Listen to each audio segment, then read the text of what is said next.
Title দেখে ভাইবেন না যে 2026 শুধু বিএনপির জন্য একটা দুঃস্বপ্নের বছর হবে। 2026 ফ্যাসি বিরোধী সবার জন্য দুঃস্বপ্নের বছর হইতে পারে। আর এই দুঃস্বপ্নে পতিত করার দায় আমাদের সবার কম বেশি থাকলেও মাস্টার অব দ্য সেরিমনি হবে বিএনপি, আমাদের প্রিয় বিএনপি। কেন সেটা আলাপ করে নিই। আমি কয়েকদিন আগে একটা ভিডিও করেছিলাম যে বিএনপির কেরা উঠিছে, সেখানে আমি বলছি যে বিএনপি কেন এত নির্বাচন করে। আর সালাউদ্দিন সাহেব কইছে নির্বাচন দেরি করার পিছনে যুক্তিটা কি সেটা দিতে হবে। আমি কইছিলাম যুক্তিটা আমি দেব। তো কেরা উঠলে বুঝছেন তো কোন কেরা, ওইটাই। ওই কেরাতে মানুষ যেমন উত্তেজিত হইয়া যায়, তেমন বিএনপি 2025 সালে খুব উত্তেজিত হয়ে উঠছে। এই উত্তেজনার স্বপ্ন দোষ হবে 2026 সালে। আমি বানাইয়া কিছু বলতেছি না। বিএনপি মানে জিয়াউর রহমানের আদর্শের বিএনপি আমার খুব পছন্দের দল। আর হাসিনার ফ্যাসিস্ট আগ্রাসন থেকে সবচেয়ে বেশি মাইর খেয়া কিচ্ছু করতে না পারার দল হইল বিএনপি। এরা মাইর খেয়েছে ছাত্রদের কারণে, আজকে তাদের জীবন বাঁচাইতে পারছে। দেখেন রিজভী ভাই কি বলে। ভেঙে বিশেষ করে স্কুল কলেজের মাসুম বাচ্চারা নিজেদের জীবন দিয়ে রক্ত ঝরিয়ে আমাদের কাছকে মুক্ত করেছে, গোটা জাতিকে মুক্ত করেছে। আমি আজকে সেই সমস্ত মাসুম বাচ্চা, স্কুল কলেজের সে সমস্ত ছাত্র ছাত্রীদের যাদের শহীদী আত্মত্যাগের মধ্যে দিয়ে আজকে গোটা জাতি মুক্তি লাভ করেছে এক ভয়ঙ্কর ফ্যাসিবাদ থেকে, সেই সব শহীদদের প্রতি আমার গভীর শ্রদ্ধা জানাচ্ছি। আমি শ্রদ্ধা জানাচ্ছি যারা পঙ্গুত্ব বরণ করেছে, যাদের চোখ চলে গেছে, যাদের পা চলে গেছে, আমি তাদের প্রতিও শ্রদ্ধা জ্ঞাপন করছি। আর পাশাপাশি আমি এটুকু বলতে চাই, সারা বাংলাদেশের আজকে গণতন্ত্রের যে বিজয় হয়েছে, এইটা আমাদেরকে, এই উল্লাসকে আমাদেরকে সংহত করতে হবে। আর যখন হাসিনা ছাত্রদের হাতে জয় বাংলা হইল, তখন বাইর হইয়া বাঘের মতো গর্জন করা এই দলের নাম হইতেছে বিএনপি। যারা এদের জীবন বাঁচাইলো, যাদের জন্য খালেদা জিয়া আজকে তার ছেলের বাসায়, যাদের আত্মত্যাগে আজকে বিএনপি নেতাদের এত লম্ফজম্প, তারাই নাকি আবার আন্দোলনের মূল মাস্টার মাইন্ড। বাংলাদেশের মানুষকে 16 বছর ফ্যাসিবাদের থেকে বাঁচানোর কি করছে বিএনপি? বাঁচাইতে পারছে? 1/11 ঘটানো বন্ধ করতে পারছে? তখন তো ক্ষমতায় বিএনপি জামাত পারেনি। বাংলাদেশের উপরে যাইতে বসে এই ফ্যাসিবাদী শাসন, এইটা থেকে মুক্ত করার জন্য বিএনপি কি করছে? তা ওনারা বলেন ওনা মাস্টার মাইন্ড। তা অনেকের মধ্যে একজন না, অন্যতম না, একমাত্র মাস্টার মাইন্ড। শুনেন, 16টি বছর ধরে বিএনপিকে নিশ্চিহ্ন করতে চেয়েছে হাসিনা, আর জনাব তারেক রহমান কি বিচক্ষণতার সঙ্গে বিএনপিকে রক্ষা করেছে। শুধু রক্ষা করেছে এটা বললে ভুল হবে। কার্যকর আন্দোলন গড়ে তোলার জন্য যা যা করার দরকার, এই আন্দোলনের একমাত্র মাস্টার মাইন্ড হচ্ছে জনাব তারেক রহমান। এটা যদি কেউ ব্যাখ্যা করে বোঝাতে হয় তাকে, তাহলে একটু অসুবিধা। এই কথায় এখন আর হাসি পায় না। আমি হাসে কি করুম? পাবলিকই তো হাসতে হাসতে শেষ। তো বিএনপির কাছে আমার প্রশ্ন, আপনারা যদি আন্দোলনের মাস্টার মাইন্ড হবেন, তাহলে আপনাদের 31 দফার একটা দফাতেও এই জুলাই আগস্ট বিপ্লবের আন্দোলনের শহীদদের, আহতদের নিয়ে কোনো দফা নাই কেন? 1971-এর মুক্তিযোদ্ধাদের নিয়ে তো 21 নম্বর দফা আছে। তাদের তালিকা করবেন, স্বীকৃতি দেবেন। 2024-এর স্বীকৃতি কোথায়? তাদের পুনর্বাসন কোথায়? ভুলে যান না, এটা আপনাদের 2001-2006-এর অ্যানালগ দেশ না, এটা প্রযুক্তির বিশ্ব। নির্লজ্জভাবে আন্দোলনের ক্রেডিট নেবেন, আবার এইভাবে ধরা খাইবেন, আবার ক্ষমতায়ও যাইবেন। এত খাইতে চান কেন বাবারা? খাইবেন ভালো কথা, খাওয়ার জন্য তো চাষাবাদ করা লাগে। ছাত্রদের কি হালের বলদ পাইছেন যে তাদের ময়দা খেতে চাষ কইরা ক্ষমতা যাওয়ার স্বপ্ন দেখবেন? এই স্বপ্ন আপনার স্বপ্ন দোষ হবে 2026 সালে। চলেন দেখি কেন। 2026 বাংলাদেশের জন্য খুবই জটিল, খুবই কঠিন, খুবই অনিশ্চিত একটা বছর হবে। বাংলাদেশের মানুষকে হাসিনা সরকার উন্নয়নের যে মূলা দিছিল, ওই মূলা ক্ষেত দেখা 2021 সালে আমাদেরকে অনুন্নত রাষ্ট্র থেকে উন্নয়নশীল রাষ্ট্রের মর্যাদা দেওয়া হয়েছিল। মর্যাদা না, কিন্তু এই উন্নয়নশীল রাষ্ট্র হিসেবে বাংলাদেশের জন্য অপেক্ষা করতেছে কি কঠিন চ্যালেঞ্জ। সব চ্যালেঞ্জের কথা আজকে কমু না, তবে আমরা মাঝে মাঝে বিএনপির এইভাবে পরীক্ষা নিব। আপনাদের প্রথম চ্যালেঞ্জ হইলো না, সব চ্যালেঞ্জের কথা আজকে কমু না, আজকে কয়েকটা চ্যালেঞ্জের কথা কমু, বাকিগুলো খুঁজে বের করেন। আপনারা তো বহুত বুঝেন, সবার থেকে বেশি বুঝেন। আমাদের প্রথম চ্যালেঞ্জ হলো 2026 সাল থেকে আমরা ইউরোপিয়ান বাজারে জিএসপি প্লাস পাবো না। জিএসপি হইল সেই মেকানিজম যেটা দিয়ে ইউরোপিয়ান বাজারে আমাদের পণ্যের, বিশেষ করে গার্মেন্টসের শুল্কমুক্ত প্রবেশ নিশ্চিত করা হয়। এর মধ্যে অন্যতম হইল তৈরি পোশাক শিল্প। 2026 সালে জিএসপি প্লাস পাওয়ার অন্যতম শর্ত হইল সুশাসন, কলকারখানার শ্রমিকদের অধিকার নিশ্চিত করা। সুশাসনের কথা কইলাম না, ওইটা আপনারা কেমন পারবেন সেটা 2001-2006 সালের কথা মনে আছে, কিন্তু কলকারখানার শ্রমিকদের অধিকার নিশ্চিত করতে আপনারা যে পরিকল্পনা দরকার সেটা আপনাদের নাই। কেন জানেন? আপনারা হইলেন ব্যবসায়ী আর বুর্জাদের নিয়ে তৈরি দল। গরিব মানুষরা রক্ত দেয় আর বড় লোকরা মাখন খায়। আপনাদের যারা জনগণের সাথে সম্পৃক্ত ছিল তাদের কি অবস্থা আমি একটু পরে দেখাবো। হ্যাঁ, কি অবস্থা, বের করে দেন, নয়তো মেরে ফেলে, পিঠে মরে যায়, বনে বাজারে ঘুমায় বেড়ায়। ঢাকায় এসে রিক্সা চালাইছে যে সমস্ত লোকেরা, দারোয়ান হয়েছে, পাঠাওয়ে কাজ করছে, তাদের কোনো খবর থাকে না।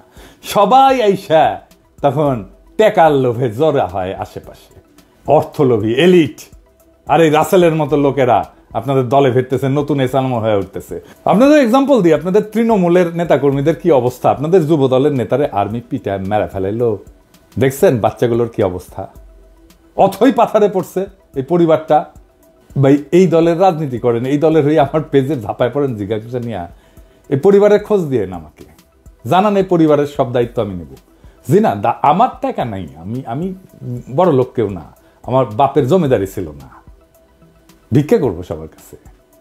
আমার ভিক্ষা দিতে কোনো গ্লানি নাই। একটা লোক সারা জীবন বিএনপির রাজনীতি করে গেল, আর্মির পিটানিতে জীবন গেল, তার পরিবারকে বাঁচানোর জন্য পিনাকি ভিক্ষা করবে, আর পিনাকি শেষ জীবনে অপবাদ নেবে যে ভিক্ষা করার টাম করে কোটি কোটি টাকা আত্মসাৎ করেছে। আমি এগুলো জানি, হ্যাঁ এগুলো জানি, এটাই বাংলাদেশ। হ্যাঁ বুঝছাও।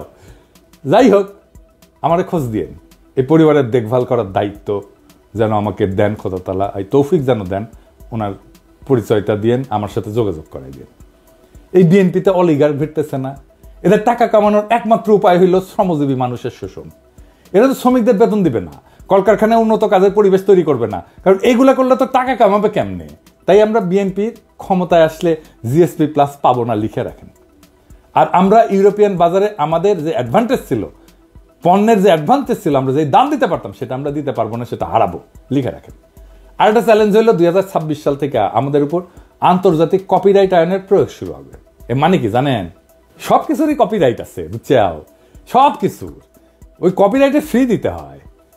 বইয়ের যেমন কপিরাইট থাকে, আমি অবশ্য বইয়ের কপিরাইটের ফি পাই না, আমি কপিরাইট ছেড়ে দিচ্ছি। সেজন্য দেখেছেন না মেলা বই আবার ছাপা হয়ে খালি বিক্রি হয়, কিন্তু এটা পয়সাকালে আমি পাই না। এইরকম কপিরাইট আছে পৃথিবীর সব জিনিসের উপরে, ওষুধের উপরে আছে। এই কপিরাইটের যখন প্রয়োগ শুরু হবে তখন ওষুধের কপিরাইটের ফি আমরা এখন দেই না, সেজন্য আমাদের দেশে ওষুধের দাম কম। এই কপিরাইট আইন প্রয়োগ শুরু হলে প্রথম ভিকটিম হবে আমাদের ওষুধ শিল্প। আজকে গরিব মানুষ যে ওষুধ 10 টাকা দিয়ে কিনে খেতেছে তার দাম হবে 500 টাকা। আমাদের তখন ওষুধ উদ্ভাবনের যে সূত্র, তার জন্য রয়্যালটি দিতে হবে, কপিরাইট ফি দিতে হবে। অলরেডি আসন্ন দাম বাড়ার সাথে মানুষের অভ্যাস তৈরি করে নেওয়ার জন্য আইএমএফ ওষুধের দাম বাড়ানোর জন্য পরামর্শ দিছিল এবং ভ্যাট প্রয়োগ করছিল। আমরা দাবরানি দিছি, প্রফেসর ইউনূসের সরকার তাৎক্ষণিক সিদ্ধান্তে বাতিল করছে। আমরা ধন্যবাদ জানাই। অবশ্যই এইরকম জনমুখী সিদ্ধান্ত বিএনপি নিতে পারবে না, কারণ তাদের তো ব্যবসায়ী ক্লাবকে টাকা কামানোর ধান্দা করে দিতে হবে। অর্থাৎ বিএনপি ক্ষমতা আসলে 2026 সালে ওষুধ রপ্তানি বাদ দেন, দেশের মানুষকে কম দামে বা এখনকার দামে ওষুধ সরবরাহ করতে পারবেন না আপনারা। দেখেন আব্দুল মুক্তাদির কি বলেন, উনি ইনসেপ্টা কোম্পানির মালিক, আমার কালে বস ছিলেন ক্ষুদ্রকালে। 26-এর পরে আমাদের দেশে আর প্যাটেন্টেড ওষুধ তৈরি করতে পারবো না। সেগুলির জন্য আমাদেরকে রয়্যালটি দিতে হবে এবং অনেক ওষুধের দামই এমন হতে পারে, যেমন একটা এক্সাম্পল দেই আপনাদেরকে। আপনারা যদি হেপাটাইটিস সি এর আমরা যে ওষুধটা বাংলাদেশে তৈরি করি সেটার দাম হলো মাত্র $6, আর সেটা বাইরে বিক্রি হয় $1000 একটি ট্যাবলেট। তাহলে আমরা যেটা $6 বাংলাদেশে দিচ্ছি ওটা $1000 তো মানুষ খেতে পারবে না, এবং একটা ট্রিটমেন্ট হলো 87টা ট্যাবলেট খেতে হয় একবারে। তো বাংলাদেশের কোন লোক হেপাটাইটিস সি হলে পারে $87,000 দিয়ে এটা খেতে পারবে? দেখেছেন কি ধাইয়া আসতেছে। এরপরের চ্যালেঞ্জ হইল বিদেশিরা আমাদের যে সহজ শর্তে ঋণ দেয় সেটা বন্ধ হয়ে যাবে। আমাদের তখন উন্নয়ন বাজেটের ঘাটতি মোকাবেলা করতে বাণিজ্যিক হারে বৈদেশিক ঋণ নিতে হবে। তাইলে বুঝতে পারতেছেন সুদ দিয়া ঋণ নিতে হবে। ওই টাকাটা আমরা কেমনে পাবো? ওই টাকাটা উপার্জন করবো কত? উপার্জন করে তো সুদ শোধ দিতে হবে। আভ্যন্তরীণ অর্থনৈতিক সক্ষমতা তৈরি করে তারপরে ওই সুদটা শোধ দিতে হবে। এটা কেমনে করবেন আপনারা জানেন? আপনাদের কাউরে তো কোনোদিন এইসব নিয়ে কথা কইতে দেখি না। এইসব ফাও মজা করার দিন শেষ। বিএনপির যারা ভাবতেছেন যে ক্ষমতা এসে 16 বছরে ক্ষুধা মিটাবেন, তাদের জন্য এক বালতি সমবেদনা রইল। এইরকম প্রস্তুতি নিয়ে ক্ষমতা আসলে পাবলিক টাইনে নামায় দিবে যদি দায়িত্ব নিতে না জানেন। 4 নম্বর হইতেছে আমেরিকার সাহায্য বন্ধ হয়ে গেছে। সারা দুনিয়ায় আমাদের তৃতীয় সাহায্যদাতা দেশ ছিল আমেরিকা এই ট্রাম্প আসার পরে। 1 আর 2 নম্বর হইতেছে জাপান আর ইংল্যান্ড। 2022 সালে কত টাকা দিছিল আমেরিকা তারা জানেন? আমেরিকা, শুধু আমেরিকা, $32 বিলিয়ন। এই টাকাটা হাওয়া হয়ে যাবে, কই পাবেন সেটা? $32 বিলিয়ন তো লাগবে, তাইলে কেমনে সামাল দিবেন? কোত্থেকে পাবেন? আমাদের পাশা ঢাকতে সামনে উদাম হয়, আর সামনে ঢাকতে পাশা উদাম হয়। পারবেন এই টাকার বিকল্প যোগান দিতে? পারবেন না ভাই। দেখেছেন তো IMF $4-5 বিলিয়ন দিতে কিরকম প্যারাপ্যারি করে। $32 বিলিয়ন কোটি থেকে পাবেন। তবে এইসব চ্যালেঞ্জের সমাধান আমাদের জানা আছে, কারণ আমরা গত 10 বছর যখন হাসিনারে খেদানোর আন্দোলন করেছি, তখন আমরা এটা নিয়ে কাজ করে রাখছি, ঠিক করে রাখছি। হাসিনা জয় বাংলা হইলে আমাদের কি কি করা লাগবে, এই সংকট মোকাবেলা করার জন্য কি কি করা লাগবে, সেটা আমাদের প্ল্যান করা আছে। তার প্রথম পদক্ষেপই ছিল প্রফেসর ইউনূসের মতো বিশ্ববরেণ্য ব্যক্তিকে প্রধান উপদেষ্টা পদে বসানো।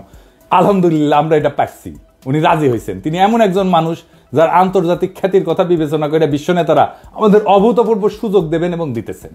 ট্রাম্প সব সাহায্য বন্ধ করে দিলেও রোহিঙ্গা ক্যাম্পে সাহায্য বন্ধ করে নাই। কাদের কারণে? আমাদের সরকারের কারণে, প্রফেসর ইউনূসের কারণে। তো প্রফেসর ইউনূসের এত গুরুত্ব কেন? কারণ যেই মানুষ তার অর্থনৈতিক মডেল দিয়া সারা বিশ্বে দারিদ্র মোকাবেলা করছেন, সেই মানুষের 3-0 কনসেপ্ট, যেটা আমি আগে কইছিলাম, এটা প্যারিস অলিম্পিকের মূল প্রতিপাদ্য বিষয় ছিল। উনি ছিলেন প্যারিস অলিম্পিকের একজন প্রধান ব্যক্তি। সেই মানুষের চেয়ে উপযুক্ত কোনো পার্সোনালিটি কি আপনাদের মধ্যে আছে, যিনি ভারতের আর পশ্চিমের ঠাপ একই সাথে সামলাইতে পারবেন? আপনি তো পারেন নাই 1-11-এ। ক্ষমতায় আপনার লোক ইয়াজউদ্দিন, আর্মি চিফ আপনাদের বানানো, তারাই আপনারা উস্তে দিল, সাথে জামাতও ছিল। পারেন নাই 1-11টাকে। এখন আমরা কেমনে পারবেন? যাই হোক, আমাদের পরিকল্পনার একটা ডেমো দিলাম। পুরো পরিকল্পনা আমাদের সাজানো আছে। 2026 সালের চ্যালেঞ্জ আমরা কিভাবে মোকাবেলা করব। আমি যে ফাঁকা আওয়াজ দিই না, তা নিশ্চয়ই বুঝতে পারছেন। অনেক পরিকল্পনার মধ্যে দিছি, আরো দিব। এমন না যে পরিকল্পনা পরে বাস্তবায়ন করা হবে। পরিকল্পনা কিভাবে করতে হয় সেটা দেখাইছি। সমস্যার 100টা সমাধান আছে। কি ভাবছিলেন যে আপনাদের জন্য আর বলে দিব বাকিগুলা? আপনাদের পরীক্ষা নকল করার মতো সরকার নকল করে চালাবেন? আমাদের সাথে অ্যালাই করেন। আমরা যেভাবে দেখতে চাই আপনাদেরকে সেইভাবে থাকেন, সেই রাস্তায় থাকেন, আমাদের সাহায্য পাবেন, আমাদেরকে পাশে পাবেন। আমাদেরকে তো শত্রু মনে করতেছেন এখন। হ্যাঁ, আমাদের কাছে সব বিষয়ের ওষুধ আছে। আপনারা এই লোকগুলোকে চান কিনা পাশে, সেটা আপনাদের সিদ্ধান্ত। এবার আসেন দেখি বিএনপি কেন নির্বাচন চায়। কারণ বিএনপির কাছে নির্বাচন হচ্ছে হরলিক্স। হ্যাঁ, এমনি খায়।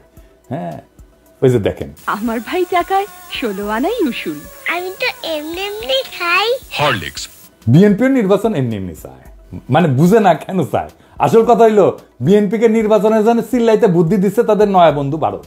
ভারত এখন বিএনপিকে দিয়ে আওয়ামী লীগের পুনর্বাসন করবে আর বাংলাদেশকে তার দাসত্বের অধীনে রাখবে। বিশ্বাস হয় না? দেখেন, মির্জা ফখরুল যখন নির্বাচনের ডাক দেয়, তখন ছাত্রলীগ তাদের বিদেশে পলাতক নেতাদের দিয়ে আন্দোলনের রূপরেখা প্রকাশ করে। ছাত্রলীগের এই সাহস কোথা থেকে আসে আমি জানি না। মায়ের মনে কম খাইছিল। আমি কইছিলাম যে এদের জন্য মায়ের চেয়ে উপকারী আর কোনো ভাইটামিন নাই। এখন বুঝছেন যে ভারত এই পুরা গেমের মাস্টার মাইন্ড। তারা বিএনপির কামলাদের দিয়ে নির্বাচন বইলা কান্নাকাটি করাবে, সামনে আওয়ামী লীগ রাজনীতির মাঠে উকি ঝুঁকি দিবে। আওয়ামী লীগ ঘোষিত কর্মসূচিগুলো পালন করতে গেলে আমার ক্ষুদ্র ভ্রাতা ভগিনীরাই যথেষ্ট। যেই মায়ের 5ই আগস্টের পরে ইউনূস স্যারের দিকে তাকায় দিতে পারি নাই, সে পাওনা শোধ করিয়া দিতে হবে। আর বিএনপিরে কইতেছি, ভারত আওয়ামী লীগের সাথে যে বাসর করতেছে, ওইখানে আপনারা কাবাব মে হাড্ডি, ওইখানে আপনাদের কোনো জায়গা নাই। মজা শেষে ফেলা দেবে কন্ডমের মতো। দেখেন, শ্যামা ওবায়দ আদানির জন্য ওকালতি করে। দেখেছেন, শ্যামা কি জ্বালানি মন্ত্রী, আদানি ভারতের এক দুর্বৃত্ত অলিগার, সারা দুনিয়াতে ঘৃণ্য, মোদির ক্যাশিয়ার। তার সাথে বিএনপি নেতার লটকালটকি দেখেন। এখন মানুষে ক্ষমতায় গেলে দেশ বেচে, এরা ক্ষমতায় যাওয়ার আগেই দেশ বেচে দিছে আদানির কাছে, দেশ বেচে ছাড়া। এই বিএনপিরে ভারত এখন ক্ষমতার লজেনচুস দেখাচ্ছে, বুঝছাও? ক্ষমতার লজেনচুস দেখা বিএনপি ওই ক্ষমতার মূলার পিছে যাচ্ছে। তারপরে ওই লজেনচুসের আমও যাবে, সাথে সালাও যাবে। কেমনে বিএনপি কে ভারত ফেলাই দেবে ক্ষমতা দেখে শুনবেন, প্ল্যানিং শুনবেন, শুনেন আমার কাছে। ভারত জানে 2026-এর চ্যালেঞ্জ মোকাবেলা করা বিএনপির পক্ষে সম্ভব না। এটা আমার মতো মূর্খ মানুষ বুঝলে ভারত তো অনেক আগে থেকে জেনে আছে। যখন বিএনপি দেশের অর্থনীতি নিয়ে ঝামেলায় পড়বে, তখনই শুরু হবে বিক্ষোভ আন্দোলন। এই আন্দোলন হবে একেবারে তৃণমূল থেকে। মানুষ খাইতে পারবে না তো, চাকরি থাকবে না তো, মানুষ দলে দলে রাস্তায় নেমে আসবে তো। লগি বৈঠা নিয়ে আওয়ামী লীগ কি তাণ্ডব করেছিল মনে আছে না? এখন যে পুলিশ আছে, পুলিশে পুরো তো হাসিনা। পুলিশ চুপ করে দাঁড়িয়ে থাকবে। 1-11-এর টাইমে যেমন আসিল ওই মির্জাফরের সেনাবাহিনীর মতো। ছাত্রলীগ যুবলীগ গর্ত থেকে উঠায় আন্দোলনে জয়েন দেবে, আর আমার হাসিও টুপ কইরা ঢুকা পড়বে। আন্তর্জাতিক চাপের কাছে তখন নত জানো বিএনপি দেশীয় আন্দোলনে দিশেহারা বিএনপি তখন আওয়ামী লীগের সাথে আতত করে পলাবে, আওয়ামী লীগ যেমন পলাইছিল। আর দেশে ফিরে আসবে সেই ভয়ঙ্কর ফ্যাসিবাদ, আবার সেই ভারতীয় আধিপত্যবাদ যা কায়রা নিছিল আমাদের জীবনের 16টা বছর, বাংলাদেশকে পরিণত করছিল ভারতের উপনিবেশে। যারা কায়রা নিছিল বর্বর ভাবে আমাদের হাজার হাজার সন্তানদের জীবন, যারা আমাদের 25,000-এর মতো ছাত্র জনতাকে আহত করে চিরজীবনের জন্য পঙ্গু আর দৃষ্টিহীন করে দিছে, সেই আবু সাইদ মুগ্ধ ওয়াসিমদের রক্ত শুকানোর আগেই যেই দল নির্বাচন করে মুখে ফেনা তুলে ফেলাইতেছে, তারা আর যাই হোক দায়িত্ব নিতে পারবে না। আপনাদের রিকমেন্ড করা যত লোক অন্তর্বর্তীকালীন সরকারে আছে তাদের পারফরমেন্স দেখে আপনাদের দক্ষতা আমাদের কাছে পরিষ্কার। স্বরাষ্ট্র উপদেষ্টা কার রিকমেন্ডেশনে জানেন? বিএনপির। শিক্ষা উপদেষ্টা কার? বলছিলাম তো, বিএনপি। এই খারাস বিদেশে কোনো অনুষ্ঠানে যায় না। 5ই আগস্টের পর বাংলাদেশের শিক্ষাঙ্গনে সবচেয়ে বেশি ঝামেলা হয়েছে, ছাত্ররা আন্দোলন করছে তাদের অধিকারের জন্য, আর আওয়ামী লীগ তাদের ন্যায্য অধিকারের আন্দোলনের নাম দিছে সন্ত্রাসী কর্মকাণ্ড। প্রফেসর ইউনূস দায়িত্ব আসার পর সবার আগে উচিত ছিল বিদেশি সহযোগীদের কাছে শিক্ষাঙ্গনের স্বাভাবিক পরিস্থিতি তুলে ধরা এবং সকল দ্বন্দ্বের সমাধান করা। তা না কইরা তিনি তার ডায়াপার সামলানোর অপারগতার কথা বইলা বিদেশে যাইতেছেন না। আপনি কি ভাবছেন স্যার আমরা বুঝি না? আপনাদের বিএনপির পরামর্শে আসছেন। ইউনূস স্যারের সরকারের ভাবমূর্তির জন্য কাজ করলে তো আপনার আসল লক্ষ্য পূরণ হবে না। বিএনপির 31 দফা দেখে তো মনে হয়েছে তারা শিক্ষাঙ্গনের সমস্যাটাই বুঝেন নাই। বুঝলে তো আর বই বিতরণ, শিক্ষাঙ্গনের বিরোধ এইগুলোর সমাধান আগে থেকেই করতেন। ছাত্র সংসদ নির্বাচনগুলোর কথা বলছি, বিশ্ববিদ্যালয়গুলোতে বিএনপি বাগড়া দিচ্ছে, ছাত্রদল বাগড়া দিচ্ছে। কেন? কারণ ছাত্রদল জিততে পারবে না বড় বড় বিশ্ববিদ্যালয়গুলোতে। আপনার তো নিজের স্বার্থ ছাড়া আর কিছু বুঝেন না, নিজের খুবই সংকীর্ণ স্বার্থ। ছাত্রদের স্বার্থ তো আপনাদের কাছে নাই, তাহলে তো আপনারা সংসদ নির্বাচনের কথা মেনে নিতেন। করতে চাচ্ছেন না কেন সংসদ নির্বাচন? বাগড়া দিচ্ছে কেন ছাত্রদল? তার মানে তো আপনারা পারবেন না, এটা হারে যাবেন। হারবেন যে জন্য, সেই জন্য আপনি ছাত্র সংসদ নির্বাচন হইতে দিবেন না। নির্বাচন করছেন, ম্যান্ডেট করছেন, গণপরিষদের নির্বাচন করেন, আমরা সবাই বলতেছি। সেটা তো করবেন না, কারণ ওখানে নতুন সংবিধান বানাইতে হবে, সেটা তো করতে চাচ্ছেন না। গণপরিষদের নির্বাচন করেন, ম্যান্ডেট নেন, আপনারাই করেন, আপনারাই আসেন, সেটা করবেন না। যারা বিপ্লব করলো, যারা দেশটাকে রক্ষা করলো রক্ত দিয়া, তাদের প্রতি আপনাদের পর্বত প্রমাণ ঘৃণা, শত্রু বানায় ফেলছেন তাদেরকে। আপনার 31 দফা দিচ্ছেন, এটা নিয়ে একটা ভিডিও দিব, দাঁড়ান। দিতেছিলাম না নেহায়ত মায়া করে, এতদিনের রাজপথের সহযোদ্ধা কেমনে কঠোর কথা কই। কিন্তু আপনারা এমনভাবে অন্তর্বর্তীকালীন সরকারের উপর ঝেপে পড়েছেন যে না দিয়া তো উপায় নাই। 71 টিভিতে যাইয়া রুমিন ফারানা এই 71 টিভির দুর্বৃত্ত আওয়ামী ফ্যাসিস্ট এনাবলার সে একটা বদমাইশের সাথে বৈশা কেমনে শফিকের সাথে কথা বলে শুনেন। ব্যর্থতা কি দেখলেন? আমি তো এটা ব্যর্থতা অনেকগুলো ডেটা আছে, সব জায়গায় সফল হওয়া যায় না। না ব্যর্থতা কিছু অংশ স্বীকার করবেন না, জার্নালিজম করেন না। ব্যর্থতা কিছু অংশ স্বীকার মানে 100তে 100 পেতে চান। 100তে 100 না না, আমি এটা বলছি না, আমি 90 বলি না। কিছু জায়গায় ব্যর্থতা আছে, কিন্তু আপনাদের উপদেষ্টারা তো নিজেকে নিজে মার্কিং করার সময় 3-4 দিতে পারছেন না 10-এ। আমি জানি না, আমি চিফ অ্যাডভাইজারের অফিসকে রিপ্রেজেন্ট করে আমি সে আলোকে বলছি। ওকে, দেখেছেন 71 টিভির সাথে বিএনপি এক হইয়া গেছে, দেখছেন? শফিক তো ভদ্র মানুষ, ছোটখাটো মানুষ। আমি যদি ওটি থাকলাম ইনি না, তোরে তুলে থাকনা মারলাম ইনি। অ্যাঙ্করের বাচ্চা, তোর অ্যাঙ্করগিরি আমি শিখাই দিলাম নি। 71 টিভি তো ভাঙ্গে চুরে ফেলছিল, ওটা বুলডোজারে কেন ঘুরাই দেয়নি? দেখেছেন এই সমস্ত? এখন দেখেছেন তো সব জায়গায় এই আওয়ামী দুর্বৃত্তগুলোর সাথে, ফ্যাসিবাদের এনাবলারের সাথে বিএনপির খাতির দেখেন একসাথে ঝাঁপে পড়েছে শফিকের উপরে। জনতারে চেতায়েন না, আপনাদের কিন্তু ভারতেও জায়গা হবে না, মনে রেখেন কথাটা। অবশ্য আপনাদের মধ্যে রয়্যাল এজেন্ট যারা আছে তাদের জায়গা দিতে পারে। আলতাফ সাহেব তো বলছে বিএনপির মধ্যে রয়্যাল লোক আছে, জানেন তো? দেখেন ওই কি বলছেন। বিএনপির কিছু লোক আছে যারা নন আননোন না, নূতন না, পুরানা, নন রয়্যাল এজেন্ট। নন রয়্যাল এজেন্ট তারা এই দেশে যদি 100 টাকা কামাই করে 90 টাকা তারা ইন্ডিয়াতে পাঠায়। এই এজেন্টের একাধিক এজেন্টের নাম আমি বলতে পারি। আমি তো ঢাকায় থাকি, পটুয়াখালীও থাকি, কলকাতায় সল্ট লেকে বাড়ি আছে, সোনার দোকান আছে, হোসিয়ারি আছে, তারপরে পেট্রোল পাম্প আছে, তারপরে এটাকে কি বলে এই যে কমিউনিটি সেন্টার আছে। বাসায় গেলে পরে আপনি বাংলাদেশি পাসপোর্ট পাবেন, আপনি ইন্ডিয়ান পাসপোর্ট পাবেন, আপনি কানাডিয়ান পাসপোর্ট পাবেন। তো প্রমাণের থেকে অসুবিধা আছে নাকি? বিএনপির একজন শীর্ষ নেতা এই কথা বলছে, আমি বলি নাই। বিএনপির কোনো জবাব আছে? এবার আসেন আলাপ করি 2026-এর বিপর্যয় থেকে বাংলাদেশকে রক্ষার উপায় কি। এই বিপর্যয় থেকে রক্ষার একমাত্র উপায় হইল প্রফেসর ইউনূসের মতো একজন সরকার প্রধান যিনি বৈশ্বিকভাবে সমাদৃত। এখন নির্বাচন দিলে দেশের অর্থনীতির উপর অতিরিক্ত চাপ আসবে। আওয়ামী লীগের চুরি করার টাকা ফেরতেই না, যেন আর কেউ দেশকে বাপের সম্পত্তি ভাবতে না পারে সেই ব্যবস্থা করতে হবে। মনে হয় এখানেও বিএনপির আপত্তি। আওয়ামী লীগের হাতে কত হাজার কোটি টাকা আছে জানেন? নির্বাচন আসলে ওই টাকা মাঠে আসবে, তখন মাঠে আসবে প্রার্থী কেনার জন্য, ভোট কেনার জন্য। 2026-এর চ্যালেঞ্জ মোকাবেলার জন্য প্রফেসর ইউনূস অনেক দক্ষ টেকনিক্যাল এক্সপার্ট নিয়ে আসছে। রিভার্স ব্রেন ড্রেনের মাধ্যমে আরো লোক আনার কাজ চলতেছে। এদেরকে দেশ পুনর্গঠনের সুযোগ দিতে হবে। আপনারা জানেন কত স্কলার ফিরে আসছে সরকারের সাথে কাজ করার জন্য। সোয়াসের মুস্তাক ভাই আসছে, ইকোনমিস্ট আনিস ভাই আসছে, বিদায় আশিক আসছে, খলিল ভাই আসছে, আরো কত নাম কমো প্রত্যেকে কাজ করতেছে এই ধ্বংস হয়ে যাওয়া দেশটাকে আবার ঠিকঠাক করতে। জুলাই গণহত্যার বিচার শেষ করতে হবে। আপনারা 31 দফায় যেহেতু এগুলো রাখেন নাই, তাই আপনাদের উপর আমাদের কোনো ভরসা নাই। আগামীর যুগ জেনারেটিভ এআই এর যুগ। আমাদের তথ্য প্রযুক্তি খাতে অনেক দক্ষ লোক দরকার। হাসিনার চুরির অত্যাচারে এমন দক্ষ যত লোক দেশ থেকে চলে গেছে তাদেরকে আবার আমরা ফিরে আনবো। বাংলাদেশের তরুণ ইমরান যে স্ন্যাপচ্যাটের মতো কোম্পানির সিও, ওইরকম অনেক লোক আমরা দেশে আনার কাজ শুরু করব। তাদের মাধ্যমে গড়ে তুলবো আমাদের পোস্ট জুলাই রিকভারি ফোর্স, যারা দেশের পুনর্গঠনে কাজ করবে। আর তরুণদের নেতৃত্বে হবে সংস্কার। দেশে একটা অন্য গতি আসবে।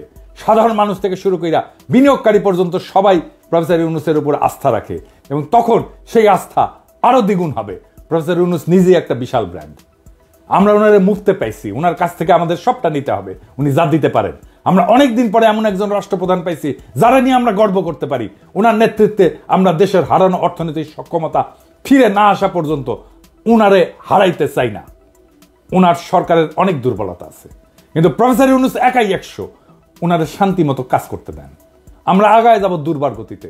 তবে ইউনূস স্যারকে আপনাদের অনুরোধ, দয়া করে যোগ্য, উদ্যমী, আধুনিক, বিশ্ব সম্পর্কে ধারণা আছে এমন তরুণ লোকদের নেন আপনার সরকারে। বুড়া খাটাসগুলোকে বাদ দেন মেহরবানি কইরা। আর বিএনপি এই জন্যই কথা বলার সুযোগ পাচ্ছে, এই জন্য নির্বাচন করে তরপাচ্ছে। বিএনপি নেতাদের জন্য আমার একটাই মেসেজ, আমি যে চ্যালেঞ্জগুলোর কথা বলছি, সংস্কারের কথা বলছি, 31 দফায় জুলাই অভ্যুত্থানের কথা না থাকার কথা বলছি, এগুলোর উত্তর দিয়ে দয়া করে নির্বাচনের কথা বলবেন। সক্ষমতা না দেখা আমরা আর কাউরে ভোট দিব না। কিভাবে আপনারা সরকার চালাবেন, কিভাবে মানুষকে অর্থনৈতিক মুক্তি দিবেন, কিভাবে উন্নয়নশীল দেশের চ্যালেঞ্জ মোকাবেলা করবেন, কিভাবে জুলাইয়ের আহত আর শহীদদের সম্মান জানাবেন, তা পূর্ণ রূপরেখা আকারে প্রকাশ করেন। জাতির কাছে আপনাদের প্রতিশ্রুতি দেন। আমরা তখন বিবেচনা করব আপনারা নির্বাচন করার যোগ্য হইছেন নাকি হন নাই। তার আগে নির্বাচন করলে আমাদের প্রতিবাদ চলবে। আর আমরা কিন্তু না যাই না কথা বলি না, তথ্য প্রমাণ নিয়ে কথা বলি। আমরা যদি কথা বলা শুরু করি, আমাদের বিরোধী বানায়েন না, আমাদের শত্রু বানায়েন না, আপনাদেরই ক্ষতি।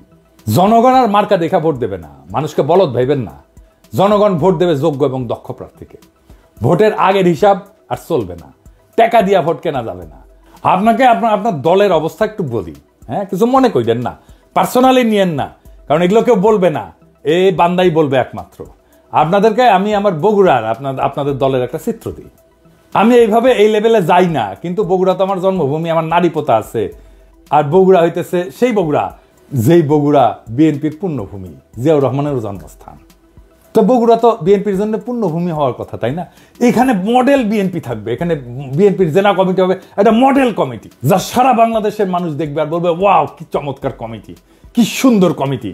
এইখানে তো বিএনপির কিছু দরকার নাই, এখানে তো এমনি মানুষ বিএনপি করে রে ভাই। এইখানে তো বিএনপির মাস্তান পালার দরকার নাই, এখানে তো ম্যানেজ করার দরকার নাই, এখানে তো মাফিয়া পালার দরকার নাই। এমনি বগুড়ার মানুষ বিএনপি করে, বগুড়া মানুষের নিঃশ্বাসে বিএনপি। এইখানে আপনি নেতা কি দিচ্ছেন আমরা দেখি, হ্যাঁ, নেতা কি দিচ্ছেন? রেজাউল করিম বাদশা বগুড়া জেলা বিএনপির বর্তমান সভাপতি, সাবেক বগুড়া পৌরসভার মেয়র। বাদশার ছোট ভাই আছে কয়েকজন। 1 নাম্বার হইতেছে টোকন, মোহন, খোকন, নয়ন, জয় এবং দীপন। আমরা একে একে প্রত্যেকের আমলনামা দেখি। টোকন সাবেক 2 বারের প্রেস ক্লাবের সভাপতি, একবার বগুড়ায় এমপি ইলেকশন করছে আওয়ামী লীগের মনোনীত প্রার্থী হিসেবে। কিছুদিন আগে বিভিন্ন জনের কাছ থেকে টাকা চাঁদা টাদা নিয়ে সংসার চালাইতো। টোকনের এক ছেলে খুনি এবং চাঁদাবাজ, মাশাআল্লাহ। 2 নাম্বার মোহন, বগুড়া জেলা আওয়ামী লীগের সাবেক সহসভাপতি, বগুড়ায় প্রায় 40টা খুনের সাথে পরোক্ষ এবং প্রত্যক্ষভাবে জড়িত। খুনি, চাঁদাবাজ, দখলবাজ এবং নেশাখোর। বগুড়ায় যে কত বাড়ি সম্পদ দখল করছে তার ইয়ত্তা নাই। কোটি কোটি অবৈধ টাকার মালিক। যুবলীগের লিটন পোদ্দার, আলহাজ, মুস্তাকিম, মতিন, আদিল, করিম এরকম অসংখ্য খুনির গডফাদার। ওর মেয়ের জামাইও খুনি, মেয়ের জামাই পলাতক আছে মালয়েশিয়া, মোহন পলাতক ইন্ডিয়া থাকে, ইন্ডিয়াতে আবার বাড়িও আছে মার্শাল্লাহ। 3 নাম্বার খোকন, দিন রাত নেশা করে, ফেন্সিডিল গাঁজা আফিম সবই খায়, আবার মাঝে মাঝে তাবলিগও করে, কি একটা অবস্থা। 4 নাম্বার নয়ন, 3 বারে বগুড়া প্রেস ক্লাবের সভাপতি, মার্শাল্লাহ, লেখাপড়ায় খুবই ভালো, শুধু HSC পাস, এর উপরে আর 5 দিবার পারেনি, বর্তমানে পলাতক। 5 নাম্বার জয়, শহর যুবলীগের সভাপতি, হিরোইন খোর, রাত হইলে বাসা ফেরার জন্য রাস্তা দিয়ে হাঁটতে পারে না, এমনই দুলে, সে দেওয়াল ধরে ধরে রাত হইলে হাঁটে। আমার কথা না, বগুড়ার মানুষের কথাই শুনেন। দীপন 6 নাম্বার, ফেন্সিডিল খোর, ফেন্সিডিল বিক্রেতার কাছ থেকে মোহনের ভাই হিসেবে ফ্রি ফেন্সিডিল পায়। বগুড়ার মানুষ এই দুর্বৃত্ত পরিবারের কাছে জিম্মি, এক ভাই বিএনপি, এক ভাই আওয়ামী লীগ, এক ভাই যুবলীগ, 2 ভাই হাসিনার চাটুকার সাংবাদিক। এদের বাপের নাম আলম দারোগা। এ কিন্তু বগুড়ার স্থায়ী বাসিন্দাও না, এই আলম দারোগা বরিশালের মানুষ, সিপাহী থেকে দারোগা হয়েছে, বগুড়ায় রিটায়ার করছে, রিটায়ারের পরে নোট বইয়ের ব্যবসা করতো, বাদশাহ মোহনও নোট বইয়ের ব্যবসা করতো। ভাই এই লোকের বগুড়ার প্রতি বিন্দু মাত্র কমিটমেন্ট আছে? বগুড়ায় জাহান নামে যা কর কিছু যায় আসে, তো বগুড়ার লোকই না রে ভাই। এই বাদশাহ 5ই আগস্টে বহু আওয়ামী লীগ যুবলীগ নেতার কাছ থেকে টাকা নিয়ে তাদের সম্পদকে রক্ষা করছে, তাদেরকে রক্ষা করছে। বিশেষ করে আলহাজের কাছ থেকে নাকি 1 কোটি টাকা নিচ্ছে, যে ওর বাসায় আগুন ধরে গেছিল, ওই আগুন লাগানোর চেষ্টা করছিল, আবার ওই 1 কোটি টাকা নিয়ে আগুন লাগায় নেই আর কি। বিএনপির নতুন নেতা দেন, এই লোক বিএনপির নেতা থাকলে বিএনপিকে আমাদের বলতে হবে কেন এই লোক বিএনপির জন্য বগুড়াতে অপরিহার্য। মানে একই পরিবার বিএনপি আওয়ামী লীগ ভাগ হইয়া সারা শহরে রাহাজানি করবে, আর জনগণ মুখ বুঝা সহ্য করবে? হ্যাঁ, এত বোকা ভাবেন বগুড়ার লোককে? এই পরিবারের কাছ থেকে বগুড়ার মানুষকে রক্ষা করতে হবে।